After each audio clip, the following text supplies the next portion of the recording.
मेरी जॉब के 5 महीने बाद ही मेरा ट्रांसफ़र उस शहर में हो गया जहाँ मेरी दीदी और मेरे जीजाजी रहते थे।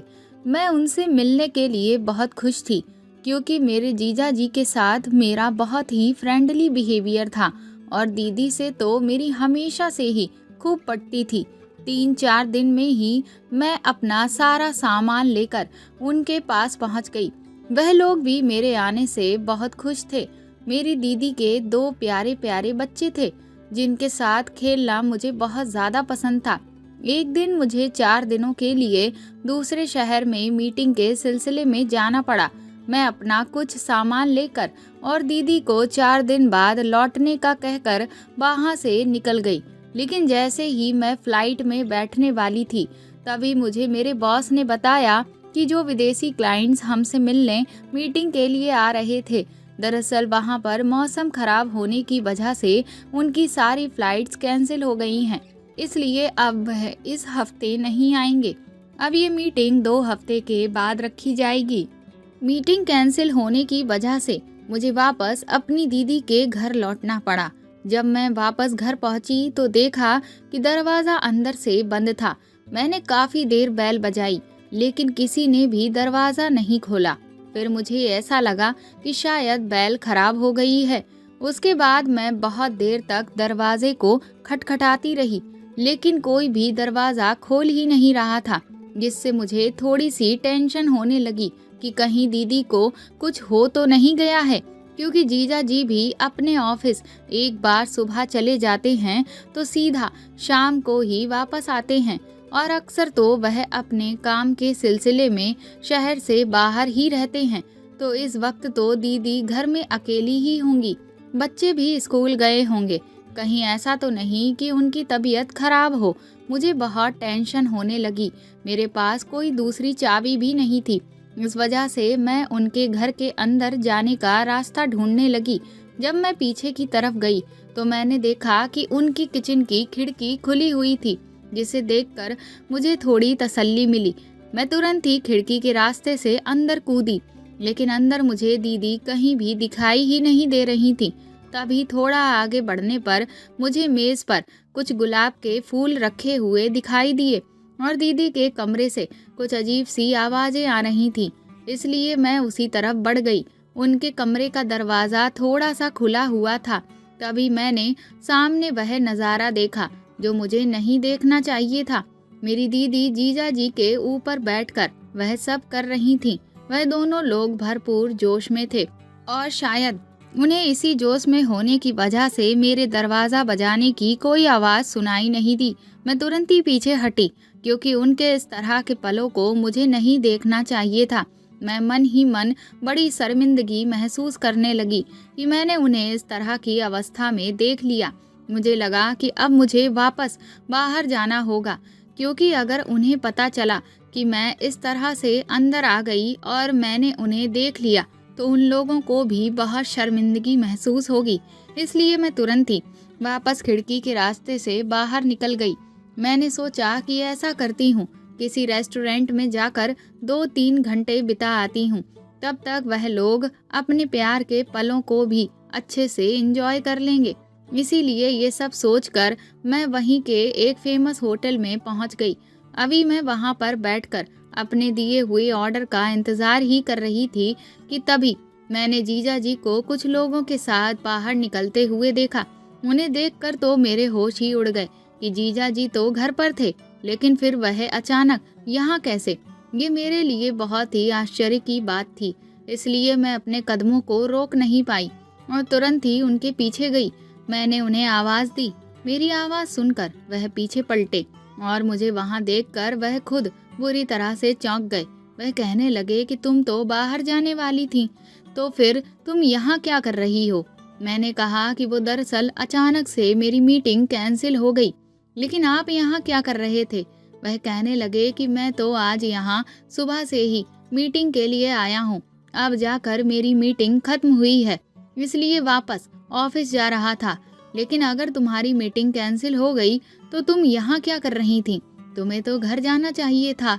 घर का नाम सुनते ही मेरे सामने दीदी की उस तरह की पोजीशन घूम गई इसका मतलब उस वक्त मैंने जिस आदमी को दीदी के नीचे लेटे देखा वह जीजा जी नहीं थे, वह कोई और था।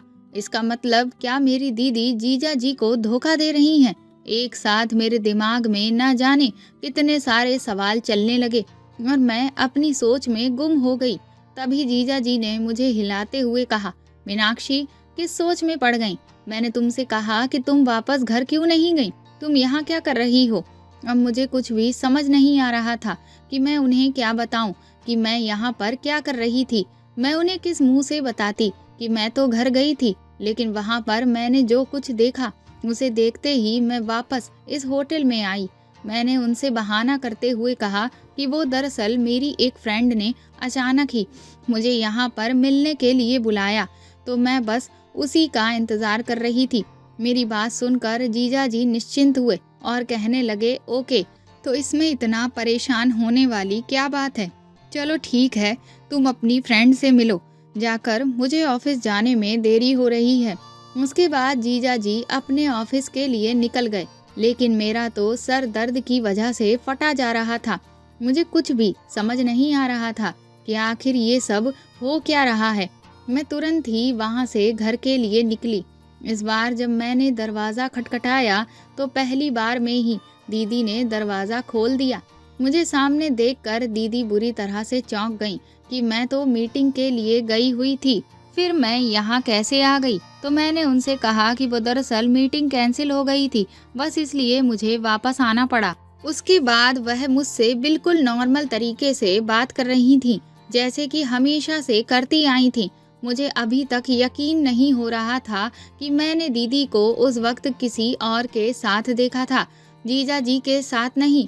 मैंने एक बार फिर से खुद को सांत्वना देने के लिए दीदी से पूछा, क्या जीजा जी दोपहर को लौट कर आए थे? तो वह कहने लगी कि नहीं, तो तुम्हें तो पता है कि तुम्हारे जीजा जी ज्यादातर तो अपने काम के सिलसिले में शहर से बाहर ही रहते हैं, और जब यहाँ रहते भी हैं तो वह सुबह को जाते हैं और सीधा रात में ही वापस आते हैं।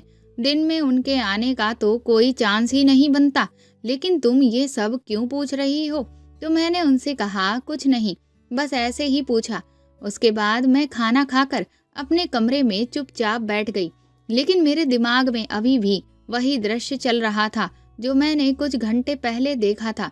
दीदी के बच्चे मेरे साथ खेल रहे थे, लेकिन आज मेरा उनके साथ खेलने का बिल्कुल मन नहीं कर रहा था। मुझे बार बार रोना सा आ रहा था। मेरा दिल कर रहा था कि मैं दीदी से जाकर पूछ लूं कि आखिर वह ये सब क्या कर रही हैं। वह अपने ही हाथों अपने बसे बसाए घर को क्यों उजाड़ना चाह रही हैं। जीजा जी तो कितने अच्छे हैं, उनकी कितनी कदर करते हैं, उनके लिए किसी भी चीज़ की कोई कमी नहीं होने देते। फिर आखिर वह उन्हें ऐसा धोखा क्यों दे रही हैं? लेकिन मैं उनसे कुछ भी नहीं पूछ सकती थी, क्योंकि अभी तक मैं पूरी तरह से पक्के तौर पर ये नहीं कह सकती थी कि मैं जो सोच रही हूँ या जो मैंने देखा है उसमें कहाँ तक कितनी सच्चाई है। मुझे लगा कि अब शायद मुझे इस मामले की तह तक जाना होगा और दीदी पर नज़र रखनी होगी। मैंने उस दिन से दीदी पर ध्यान देना शुरू किया तो देखा कि रात को जीजा जी के सोने के बाद उनके फ़ोन पर किसी का फ़ोन आता था और वह चुपचाप छत पर जाकर उससे बातें करती थी। इससे मुझे ये तो कंफर्म हो गया था कि वह किसी से बात करती हैं, उनकी ज़िंदगी में कोई दूसरा आदमी भी है। लेकिन वह ये सब क्यों कर रही हैं, ये मुझे समझ नहीं आ रहा था। अभी कुछ ही दिन बीते थे कि मेरे बॉस ने मुझे एक ज़रूरी मीटिंग को अटेंड करने के लिए एक बड़े से होटल में भेजा। मैं अपनी मीटिंग खत्म करके वहाँ से निकलने ही वाली थी कि तभी मैंने दीदी को रिसेप्शन पर खड़े हुए देखा। उसके बाद वहाँ पर वह बात करके ऊपर बने रूम की तरफ चली गई। मैंने भी उनका चुपके से पीछा किया तो देखा कि वह एक कमरे के अंदर चली गईं। उसके बाद मैं नीचे रिसेप्शन एरिया में उनका इंतज़ार करने लगी। करीब 2 घंटे के बाद वह उस कमरे से बाहर निकली और 5 मिनट के बाद ही उस कमरे से एक आदमी बाहर आया। लेकिन वह आदमी कौन था ये मैं नहीं जानती थी। मैंने उस आदमी को ज़िंदगी में आज पहली बार देखा था। मैंने अपना चेहरा अच्छी तरह से ढक लिया। फिर मैंने देखा कि वह आदमी तो वहाँ से चला गया, लेकिन दीदी अभी भी होटल के बाहर खड़ी थी। मुझे लगा कि ना जाने वह किसका इंतज़ार कर रही हैं। तभी एक टैक्सी उनके सामने आकर रुकी और वह उस टैक्सी में बैठकर कहीं जाने लगी। मैंने भी तुरंत ही एक दूसरी टैक्सी बुलाई और उसे दीदी की टैक्सी का पीछा करने के लिए कहा। मुझे लगा कि शायद दीदी घर जा रही होंगी, लेकिन घर का रास्ता तो पीछे ही छूट गया था। तो आखिर दीदी कहाँ जा रही थी?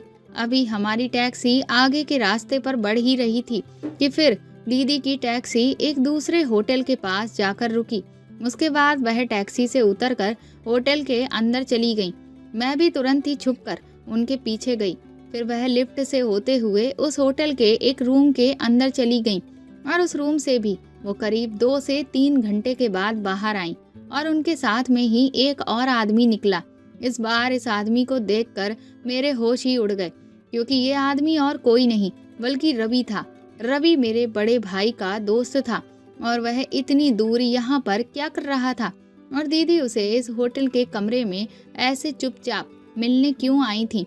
मुझे ये सारा माजरा समझ ही नहीं आ रहा था। वह दोनों एक साथ होटल से बाहर निकले, लेकिन अलग अलग टैक्सी में बैठकर कहीं चले गए। मेरे तो दिमाग ने काम करना बंद ही कर दिया था। क्या दीदी एक साथ कई सारे आदमियों के साथ? मैंने अपने आप से कहा कि मैं ऐसा अपनी ही बहन के बारे में कैसे सोच सकती हूँ। बचपन से लेकर आज तक मैंने अपनी बहन को कभी भी ऐसी कोई हरकत करते नहीं देखा जिससे मुझे उसके चरित्र पर शक हो। लेकिन फिर आज जो मैं अपनी आंखों से देख रही हूँ वह क्या था? वह इन लोगों के साथ होटल के कमरों में जाकर आखिर क्या कर रही थी? शाम को जब मैं लौट कर आई तो मैंने देखा कि दीदी बहुत ज्यादा परेशान थी। मैंने उनसे पूछा कि आप इतना परेशान क्यों हो? तो कहने लगी, वो मैं घर में रह रह कर बोर हो जाती हूँ। तुम लोग भी अपने अपने काम पर निकल जाते हो और बच्चे भी स्कूल के लिए चले जाते हैं। उसके बाद मैं घर में अकेली रह जाती हूँ। तुम लोगों में से किसी के पास भी इतना टाइम नहीं जो मैं साथ में जाकर बाहर घूम कर आऊं। एक काम करो, तुम और तुम्हारे जीजा जी एक दिन अपने ऑफिस से छुट्टी ले लो, फिर हम सब लोग मिलकर कहीं बाहर घूमने जाते हैं। बहुत दिन हो गए मैं कहीं बाहर नहीं गई हूँ और बच्चे भी कहीं बाहर घूमने के लिए नहीं गए हैं। मैंने उस वक्त उनसे हाँ में सर हिला दिया, लेकिन मैं अपनी दीदी का सफ़ेद झूठ सुनकर दंग रह गई थी, क्योंकि आज ही मैंने दीदी को कई घंटे तक घर से बाहर घूमते हुए देखा था। लेकिन फिर भी वह मुझसे ऐसे जता रही थी कि जैसे ना जाने कितने महीनों से वह घर से बाहर ना निकली हो। अभी कुछ दिन बीते ही थे कि एक दिन फिर से ऐसा ही हुआ कि जब मैं ऑफिस से जल्दी आ गई तो दीदी दरवाज़ा खोल ही नहीं रही थी। मैं समझ गई कि उस दिन जो आदमी घर पर आया था शायद वही आदमी आज भी आया हुआ होगा। ये सोचकर मुझे बहुत ज़्यादा गुस्सा आ गया। मैंने सोचा कि आज मैं इन लोगों को छोड़ूंगी नहीं। दीदी जीजा जी के साथ बहुत गलत कर रही हैं। उन्हें एक बार भी अपने बच्चों तक का ख्याल नहीं आया। वह अपनी हवस में इस कदर अंधी हो गईं कि अपनी सीमाएं भूल गईं। मैं तुरंत ही किचन के रास्ते घर के अंदर पहुंची तो देखा कि अंदर तो सब कुछ बिखरा हुआ पड़ा था। तभी दीदी के चीखने की आवाज़ें उनके कमरे से आईं। मैं तुरंत ही लपक कर उनके कमरे में पहुंची तो वही पहला आदमी जिसे मैंने होटल में देखा था वह दीदी के साथ जबरदस्ती करने की कोशिश कर रहा था। मैंने तुरंत ही आओ देखा न ताओ और पीछे से उसके सर पर एक डंडे से वार किया। वह तुरंत ही वहीं पर बेहोश हो गया। मुझे सामने देखकर दीदी मेरे गले लगकर रोने लगी और बोली, मीनाक्षी तूने सही टाइम पर आकर मुझे बचा लिया। मैंने दीदी से कहा कि ये कौन है और यहाँ घर में क्या कर रहा था। दीदी मुझसे कहने लगी कि ये एक चोर था और यहाँ चोरी करने आया था। मैंने दीदी से कहा कि अब मैं आपका एक और झूठ बर्दाश्त नहीं करूँगी। आपकी झूठी बातें सुन सुनकर मेरे कान पक चुके हैं। मेरी बात सुनकर दीदी हैरत भरी नज़रों से मुझे देखने लगी। मैंने उनसे कहा, आपको क्या लगता है कि आपकी काली करतूत के बारे में मुझे कोई जानकारी नहीं है? मैं आपको और इस आदमी को नंगी हालत में इस कमरे में सब कुछ करते हुए देख चुकी हूँ। और तो और मैंने आपको इस आदमी के साथ होटल के कमरे से भी निकलते हुए देखा था। मेरी ये बात सुनकर दीदी की आंखें फटी की फटी रह गईं। वह तुरंत ही मेरे पैरों में गिरकर रोने लगी और गिड़गिड़ाने लगी कि मीनाक्षी, इस सब के बारे में अपने जीजा जी को मत बताना। मैं तुम्हारे आगे हाथ जोड़ती हूँ, मेरी गृहस्थी को बर्बाद होने से बचा लो। मैंने उनसे कहा कि आप अपने ये मगरमच्छ के आंसू कहीं और बहाइए। आपको एक बार भी शर्म नहीं आई ये सब करते हुए? यहाँ तक कि आप सिर्फ एक इस आदमी के साथ ही नहीं, उस रवि के साथ में भी यही सब कर रही हैं। आप ना जाने कितने आदमियों के साथ गुलछर्रे उड़ा रही हैं।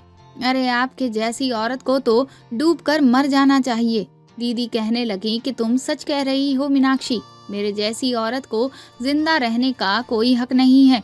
उसके बाद वह तुरंत ही दौड़कर अपनी अलमारी के पास पहुंची और उन्होंने उसमें से एक गन निकाल ली और अपने सर पर गोली चलाने ही वाली थी कि तभी मैंने उनका हाथ पकड़कर उनसे गन को छीन लिया। ये सब देखकर मैं भी बुरी तरह से घबरा गई।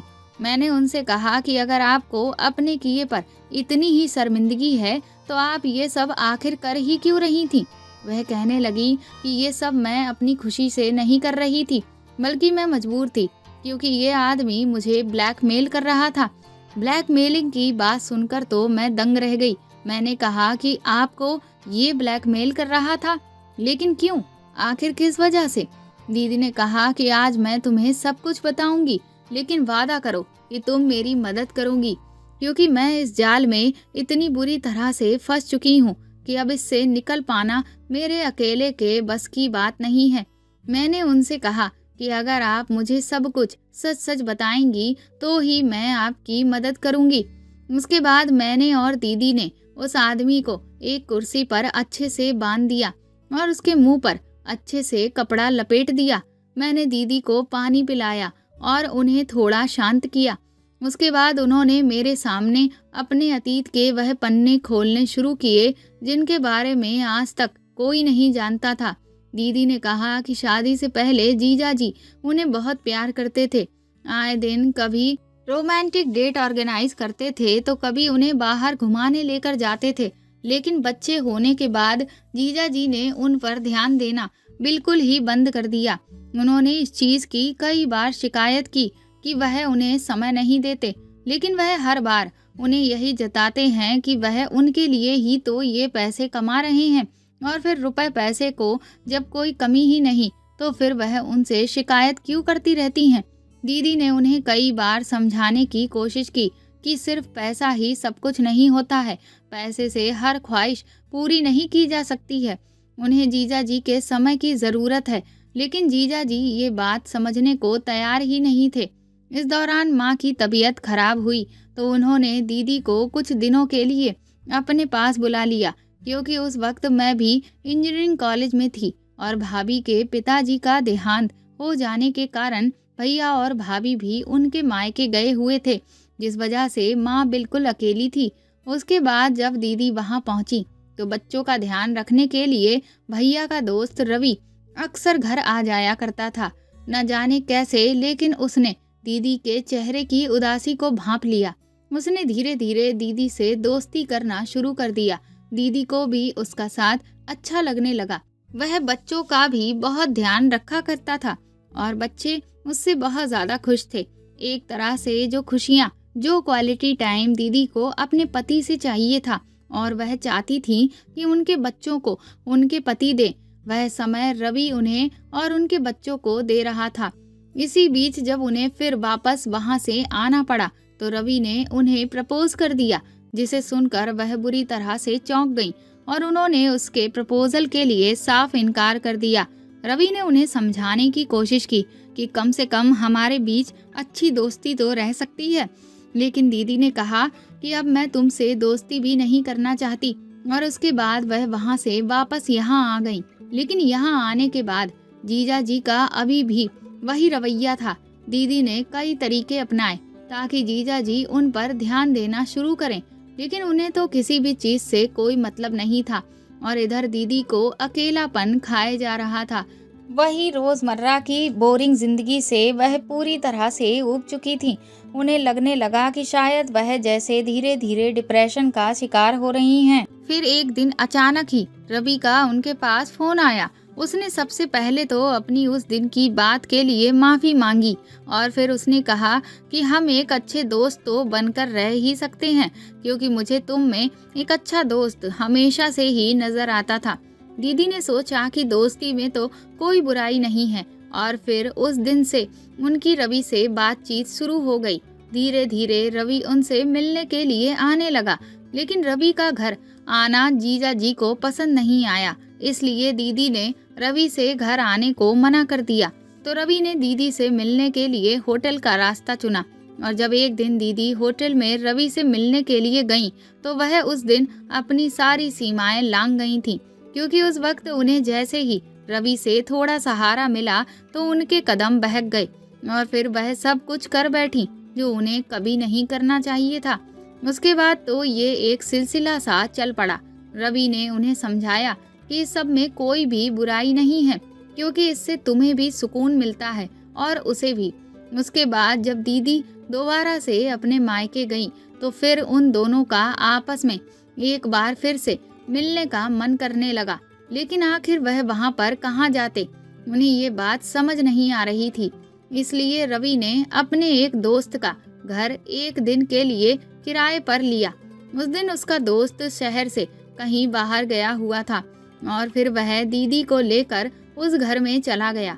वहां पर दोनों ने अपने अपने शरीर की भूख मिटाई और फिर वह दोनों वापस आ गए।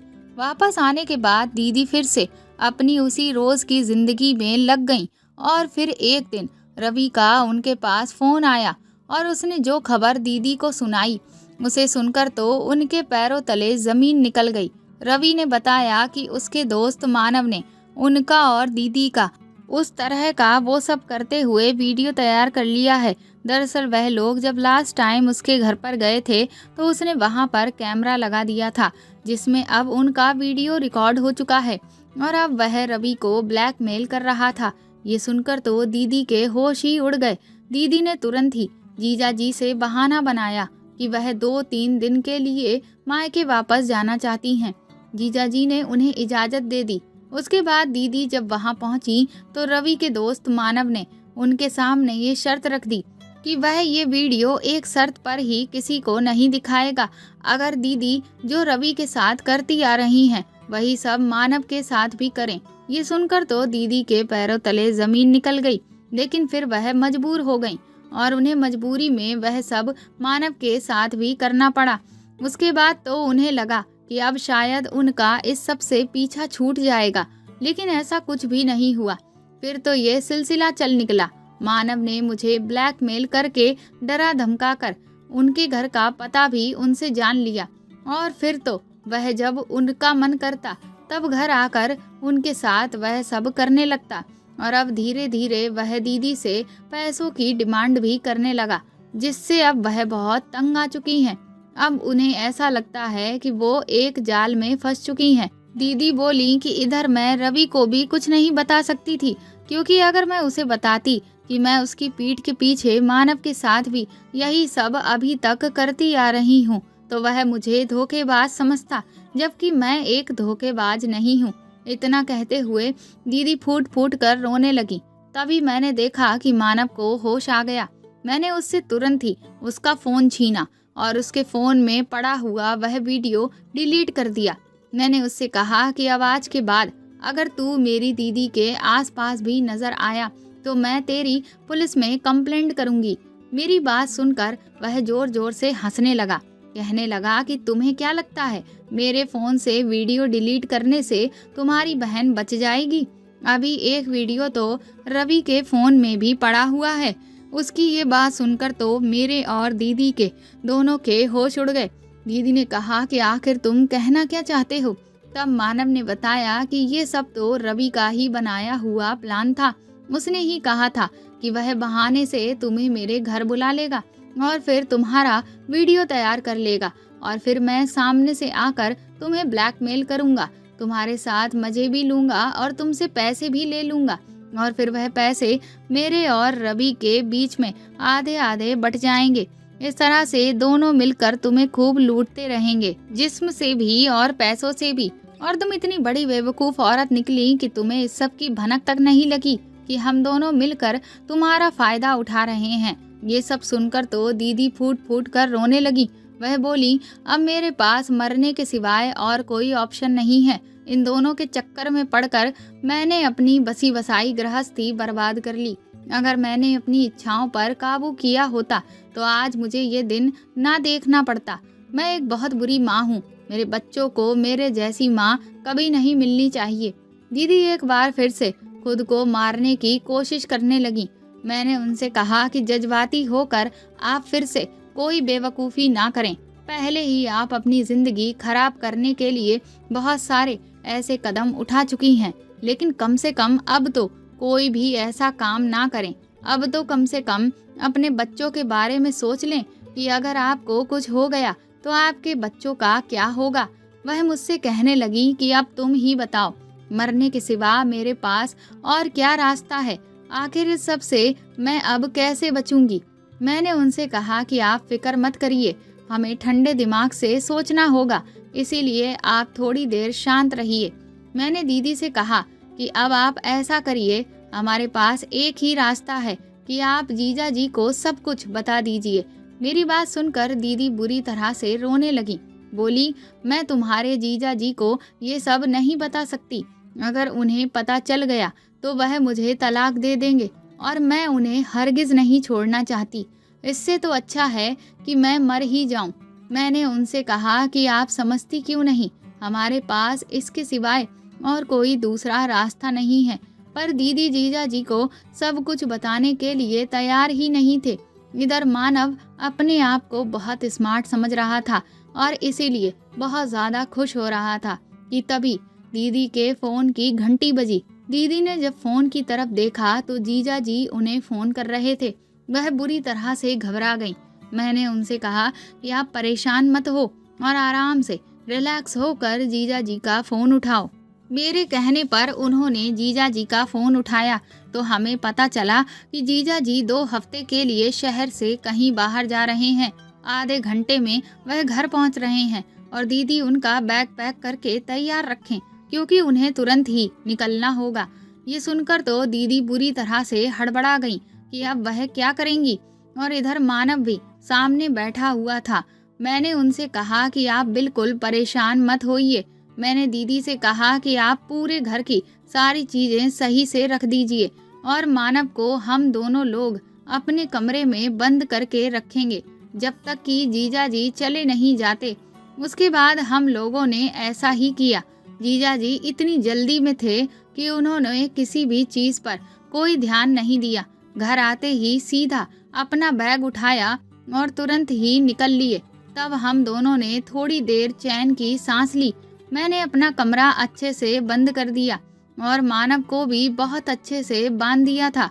मैंने दीदी से कहा कि तुम रवि को तुरंत ही फ़ोन करके यहाँ बुलाओ, उसे कहो कि आप बिल्कुल अकेली हैं और इसलिए आप उसके साथ कुछ समय बिताना चाहती हैं। दीदी ने मेरे कहे अनुसार वैसा ही किया और रवि, जो कि हमेशा ही इस चीज़ के लिए भूखा रहता है, तुरंत तैयार हो गया। वह अगले दिन ही घर आ चुका था। दीदी ने उसको चाय बनाकर पिलाई। मैं भी छुप गई थी और छुपकर ही मैंने उसकी चाय में नशीली दवा मिला दी। चाय पीते ही वह अपने होश खोने लगा। उसके बाद मैंने पुलिस को फ़ोन करके बुला लिया और उन्हें बता दिया कि ये लोग किस तरह से मेरी बहन को ब्लैकमेल कर रहे थे और उनका गलत तरीके का वीडियो बना लिया। उसके बाद पुलिस ने मानव के फ़ोन से भी उस वीडियो को डिलीट कर दिया। मेरे बहुत रिक्वेस्ट करने पर पुलिस वाले इस बात के लिए तैयार हो गए कि आगे की जो भी कार्रवाई होगी उसकी सारी जानकारी वो सिर्फ मुझे ही देंगे और घर पर किसी को भी नहीं भेजेंगे, क्योंकि अगर इस सब के बारे में मेरे जीजा जी को कहीं से भी पता चल गया तो मेरी बहन की ज़िंदगी बर्बाद हो जाएगी। उसके बाद पुलिस मानव और रवि दोनों को अपने साथ पकड़कर ले गई और उन पर केस चलने लगा। इधर जो भी सबूत और दीदी की गवाही जो उन्होंने कोर्ट में दी, उसके बिना पर मानव और रवि दोनों को 10-10 साल की सजा हो गई। इस केस से जुड़ी जितनी भी कार्रवाई थी उसको मैंने ही हमेशा आगे से जाकर हैंडल किया ताकि जीजा जी को इन सब चीज़ों के बारे में बिल्कुल भी पता ना चले। दीदी दिल ही दिल में बहुत शर्मिंदा थी और अपनी नज़रों में पूरी तरह से गिर चुकी थी। पर मैंने उन्हें समझाया कि आपने जो गलती की है अब उसकी कोई माफ़ी तो नहीं है, लेकिन अपने आप से वादा करिए कि अब आप सिवाय जीजा जी के और किसी के बारे में भी नहीं सोचेंगी। उन्होंने मुझे बहुत बहुत शुक्रिया कहा, क्योंकि मेरी ही वजह से उनकी बसी बसाई गृहस्थी उजड़ने से बच गई थी। और उन्होंने मुझसे वादा भी किया कि अब वह सिर्फ और सिर्फ अपने बच्चों और अपने पति पर ही ध्यान देंगी। मानव और रवि को उनके किए की सजा मिल चुकी थी और इधर दीदी को भी सबक मिल चुका था। तो दोस्तों, आपको मेरे द्वारा लिखी हुई ये कहानी कैसी लगी कमेंट करके ज़रूर बताएं और प्लीज़ इस कहानी को ज़्यादा से ज़्यादा शेयर और लाइक करें। आप चाहें तो मुझे सुपर थैंक्स भी दे सकते हैं। साथ ही अगर आप चैनल पर नए हैं तो सब्सक्राइब करके बेल आइकन को ज़रूर दबा दें, ताकि आगे भी मैं आपको ऐसी ही अच्छी कहानियाँ सुनाती रहूं। Thank you.